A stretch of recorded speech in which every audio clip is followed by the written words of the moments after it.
or Sturdivants, or 12 miles southeast of Monroe, moving east at 10 miles per hour. The following hazards are expected. Winds in excess of 40 miles. There we go again. SVR. Perfect activation.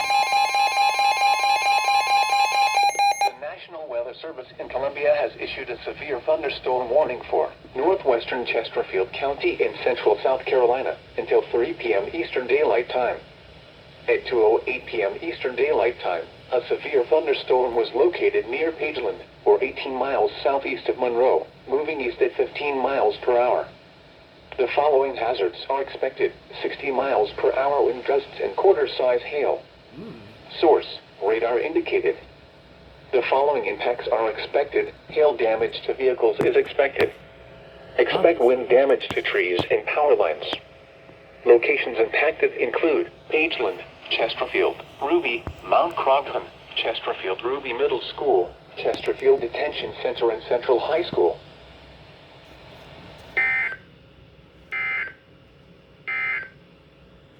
The National Weather Service in Columbia has issued a severe thunderstorm warning for northwestern Chesterfield County.